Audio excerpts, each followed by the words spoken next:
On this episode, we're talking about should you create a different experience for new patients, and does marketing have any value after the first visit?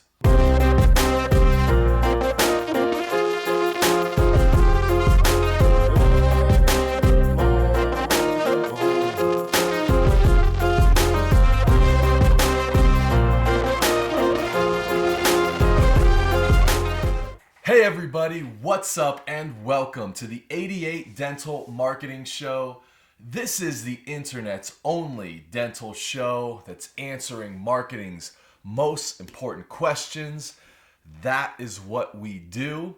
I am your host, Joshua Scott, and this right here is episode number 26.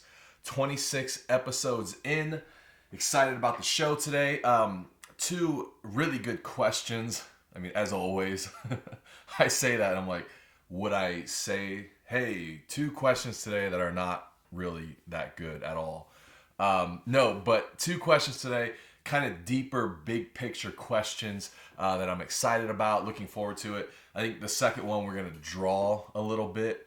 So just giving a heads up to all of you listening to the show on iTunes or Stitcher. You're in a car or an airplane or working out, and I apologize. I'll try to make it as easy to follow along as possible, but that's coming up. Before we get to the questions, two new articles out this month. The links are down below. 4 ways to market your practice on Facebook, which is getting a ton of play on social media, probably the most views for an article out of the entire year. So I appreciate everybody who's been reading that, looking at that, sharing that, liking that. And then also the San Francisco 49ers social media policy. That article is down below as well, which I think is a great article. And I think here in this next week, I've had a few organizations reach out to me about reposting that, some actually sports blog sites. So I'll probably have some links to those coming up in the next few weeks. Those are happening. This show right here, number 26, is sponsored by Vincent and West Custom Suits, custom men's suits. My good friend Sean Ricardo is the owner there, and I'm telling you what, if you're looking for a suit, if you're in that business, if you're in that market for a new suit, you got to start here. Start with Sean, start with these guys. He will take amazing care of you. Feels the same way about running a business and customer service as I do. Very hands-on, very high touch, very customer service friendly. So talk to Sean. Information is down below. And other than that, yeah, I think that's it. Let's get to some questions. Our first question is from Janet Beach. How do you make the new patient visit a different experience for the patient? Hey, Janet, great question. Thanks so much for asking it. You know, what this question starts to get into and lead into is a whole area of dentistry that many of us, many people are not that comfortable with. And it's an area called sales, okay? And that's what we're starting to get into with that question, because we've got the clinical side of dentistry down. We're getting comfortable. Many of us are getting comfortable with marketing.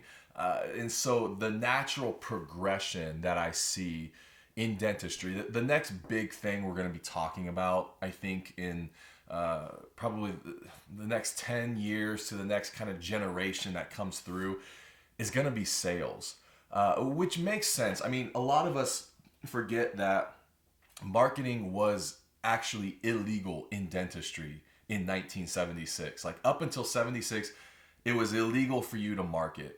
State board, just regulations, it was illegal to market as a dentist. And so the Supreme Court overturned that. Now dentistry is legal, but we have this stigma in our minds of well, you're a dentist. Like, if people have dental problems, they come to you. And so why would you need to market, right? And so it took about a whole generation for that to just move through and to start to become comfortable with the idea of marketing. And so what I see and what I think is, now that we're getting comfortable with marketing, we're gonna have to start answering and addressing the question of sales and getting okay with the concept of sales in dentistry. And so, yes, I think the new patient appointment should be different.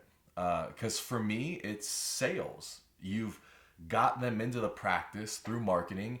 Now your job is to sell. It's to sell. And I think right here, some of us probably, you're with me, you're agreeing with that. You're like, yep, I've got you. But for me, it's not selling the treatment plan. Because I think maybe there is some of that. Like, we get them into the practice. Okay, now the next step is to sell them the treatment plan. I'm still not there yet. To me, that's a few steps down the road. What you should be selling them on is the next appointment. You have them as a new patient in the practice. Your job now is to sell the next appointment. I've got a great article on this. If you go to the site joshuascott.com and just search through the articles, you'll find this. But it's like the most important sale. The most important sale is the next sale. It's the next appointment. It's the next service. It's the next whatever for you. And so you've got this new patient in the practice, right? Like, we had all this marketing we spent money on, we invested into, we've got them in the practice. Great. We've got, we need to create a great first new patient visit, because the point is we want them to come back in 6 months. And then the point of that visit is we want them to come back 6 months later, and then 6 months after that. And we want them to become part of the long-term family of our practice, because when that happens, treatment plans get accepted, they get finished, they happen.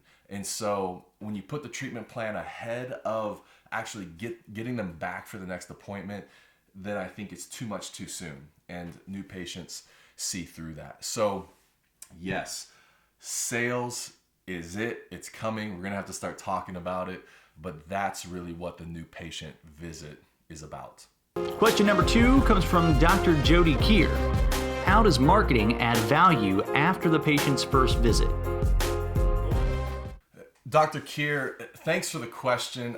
You asked me this a while ago. It's been a while, so I didn't want you to think I've forgotten. But if you're watching the show and you're like, when did I ask that? It's been a little while, but it's a great question, and I wanted to take a minute to answer it. And honestly, I probably haven't up until this point, because it just gets involved. And I'm gonna draw for this one. So again, everybody listening on the podcast, we'll try to explain it and talk it out as we go. But one of the interesting things in marketing is, and as you start to study marketing and really geek out on it, is what we call the marketing funnel. Okay, so let's pretend. Don't know how well you're going to see this there. This probably isn't the ideal setup, but you have a funnel, okay? And so at the top of the funnel is what we call exposure. That's everybody in your community. That's like all the people that you want to know about your practice, that you want to come to the practice, okay? Underneath that is we call interest. And so what happens here is people hear about the practice, they get exposed to it. Like, maybe you send out a direct mail piece to 10,000 people in your neighborhood, and some of those, a percentage of them, are interested. And so they don't necessarily pick up the phone and just show up at your practice, but they have interest. And so maybe they go to your website and look at reviews and try to find out more about the practice. Okay? From there, they contact you. So the next logical step is they hear about the practice, looks interesting, find out more information, decide, yeah, I want to give this a shot. And so they contact you. Okay?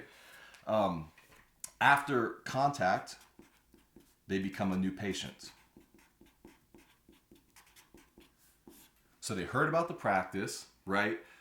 they're interested, they look, do some research, they contact you, and the person on the phone makes an appointment, and now they come in for a new patient visit.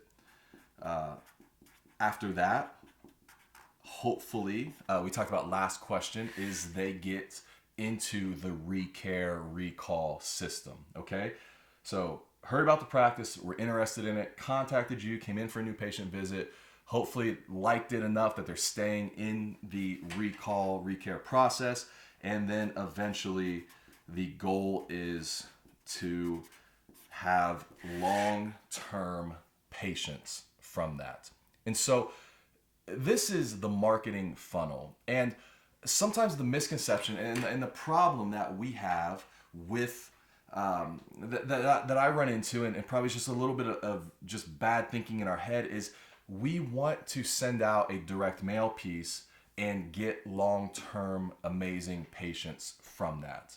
And the problem is, as you can see here, it's too big of a jump, right? To send out a direct mail piece and get long-term family member-like patients, it's too big of a jump here. And so what marketing has to do is literally walk people from step to step to step to step and all the way down. And marketing's job is to lead people through that funnel. And so it's really, I mean, I have a ton of fun with it. I probably take it for granted because this is what I do, and it's really fun. But what you start doing is thinking about marketing strategies for each of those steps, right? So, at the very top, we say, okay, exposure. What are we going to do to expose people to this practice in the community? Well, we could do direct mail, right? We could do Facebook ads. But let's say we do some postcards, right? To people in the community. So what's the number one job of that postcard? What is that postcard supposed to do? And again, see, that's where in our minds we go, well, it's supposed to get us long-term good patients, high quality good patients. And I'm like, you're missing it. It's too big of a jump. You're expecting a stranger to become a family member based on a postcard. And where else in life does that work? It doesn't. So it's unrealistic. So what's the job of the postcard? Is to get people to be interested. So the postcard is supposed to be interesting. What's the biggest strategy when people are interested? Website, right? I mean, website, reviews, just giving people more information to make a judgment call, to make an analysis, to build trust, okay? And then contact. Let's talk about contact. What's the biggest thing there? Obviously, it's having the phone number available, having a great form on the site. But this is where, your front desk. How you answer the phone. Jay Geyer and the Scheduling Institute has built an entire company around this very principle right here of people call you, it's a sales call, let's convert it and get them into the practice, okay? The new patient experience, what's a marketing strategy here? Well, again, go back to the last question. It's just choreographing that. It's realizing, hey, we have them here. It's the facility, it's the way they're greeted, it's the forms and that whole system of how they fill them out, and getting them back. The purpose of the new patient visit is to get them into hygiene again, right? Again, like if we're talking about, it's to get them to accept a treatment plan. Like you're down here, you skipped a step or two, and so the purpose of new patient, let's get them back into hygiene. And then what's a good strategy? What's a good marketing strategy for hygiene? Well, if we're trying to keep them in that ReCare system, and hey, come back 6 months and come back 6 months after that, a good strategy there is whitening. Do your free whitening for life right there. Because you see how that works? If as long as they come back every 6 months, they get to maintain their free whitening for life program. Well, that's an incentive that lines up with what you're trying to accomplish, right? And so when you give it out at new patient, it may or may not work, but you'll have people take advantage of it more. But if you give it out in hygiene, that encourages what you're trying to get them to do. And then long term, what are some marketing strategies for long term patients? Community involvement is a good one. Charitable events, anything that's bigger than the practice and creates connection and kind of steps outside of the routine dentistry and allows you to connect as people and link arms together and community projects and that type of stuff. And so in the end, I mean, I do whole seminars on this because there's so much to it. And I mean, we can literally start to put numbers with it and percentages and see like your practice, like where it starts to bottleneck and how you can kick those out and create the funnel and get that flow moving through. But it's a really great question, but the simple answer to it is yes, there is tremendous value in marketing beyond the first patient, the new patient visit. And this helps you think through marketing at every step of the patient's journey. So draw the funnel out for yourself. Think through strategies at those places. I think that's a great idea. That wraps up this episode. Question of the show: what does your new patient experience look like? What does it look like? Have you choreographed it? Have you thought through it? Give that some thought, think through it. Guys, I've really enjoyed being here today. I know it's only 2 questions, but man, it was deep. It went deep today. Some deep content. So I hope you enjoyed it. And I'm looking forward to seeing you again on the next episode.